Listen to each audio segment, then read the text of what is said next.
सोचिए, अगर पृथ्वी की सारी ऑक्सीजन गायब हो जाए, हमेशा के लिए नहीं, बस मान लीजिए 5 सेकंड के लिए, क्या हम बस अपनी सांसें रोक लेंगे?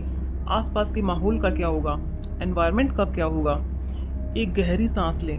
महसूस कीजिए कि ये कितना सेटिस्फाइंग है। हम जो सांस ले रहे हैं वो ऑक्सीजन है और यह हमारे वायुमंडल का लगभग 21% हिस्सा लेता है, जिसमें 78% नाइट्रोजन है। हालांकि यह हमारे वायुमंडल में सबसे अबंडेंट गैस नहीं है, फिर भी यह सबसे महत्वपूर्ण है। ऑक्सीजन के बिना पौधे, जानवर, पानी और हम मनुष्य वहाँ नहीं होते जहाँ हम आज हैं। ऑक्सीजन के बिना 5 सेकंड पूरा समय बिताने के बराबर नहीं लगते। हम में से ज़्यादातर लोग बिना सांस लिए कम से कम 30 सेकंड तक रह सकते हैं और यह इतनी तेजी से होगा कि आपके शरीर को इसका पता भी नहीं चलेगा। एक्चुअली आपकी सांसें नॉर्मल रहेंगी, लेकिन जहाँ तक बाकी सब चीज़ों का सवाल है वो वैसी नहीं रहेंगी। सिर्फ 5 सेकंड में धरती बिल्कुल अलग दिखेगी। ऑक्सीजन के बिना बांध और कंक्रीट से बनी कोई भी चीज़ तुरंत ढह जाएगी। ऑक्सीजन कंक्रीट के लिए एक स्पेशल बाइंडिंग का काम करती है और इसके बिना कंक्रीट सिर्फ धूल है।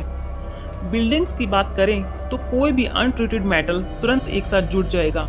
ऐसा इसलिए है क्योंकि धातुओं पर ऑक्सीकरण की एक परत होती है जो उन्हें एक साथ वेल्डिंग करने से रोकती है और उस परत के बिना मेटल्स तुरंत एक दूसरे के साथ बंध जाएंगे। यदि आप उस समय समंदर तट पर आराम कर रहे हैं तो आप बहुत तेज धूप एक्सपेक्ट कर सकते हैं, क्योंकि ओजोन लेयर जो सूरज की यूवी किरणों से हमारी रक्षा करती है वह ऑक्सीजन से बनी है और इसके बिना पृथ्वी बेहद डेंजरस हो जाएगी। सूरज की यूवी किरणों से हमारी रक्षा करने वाला कोई नहीं रहेगा और इससे सिर्फ सनबर्न ही नहीं होगा, हमारे भीतरी कान भी फट जाएंगे।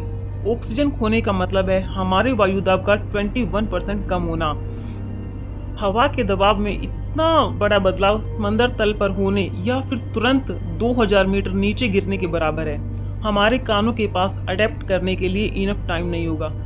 अगर और डिटेल में बात करें तो ऑक्सीजन के बिना आग नहीं लगती और इसी के साथ कोई भी व्हीकल चल नहीं पाएंगे।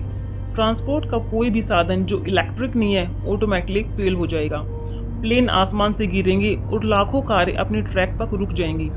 पृथ्वी से टकराने से पहले आसमान में पूरी तरह से अंधेरा हो जाएगा। सनलाइट हवा में मौजूद कई पार्टिकल से टकराती है और अगर वायुमंडल में ऑक्सीजन ही नहीं होगी तो उछलने के लिए चीज़ें भी कम होगी और आकाश में अंधेरा दिखाई देगा। और जब यह सब हो रहा होगा तो पृथ्वी की क्रस्ट पूरी तरह ढह जाएगी। ऐसा इसलिए है क्योंकि पृथ्वी की परत 45% ऑक्सीजन से बनी है। क्रस्ट उखड़ जाएगी और तब तक उखड़ती रहेगी जब तक पृथ्वी पर मौजूद सबको अपने साथ न ले जाए।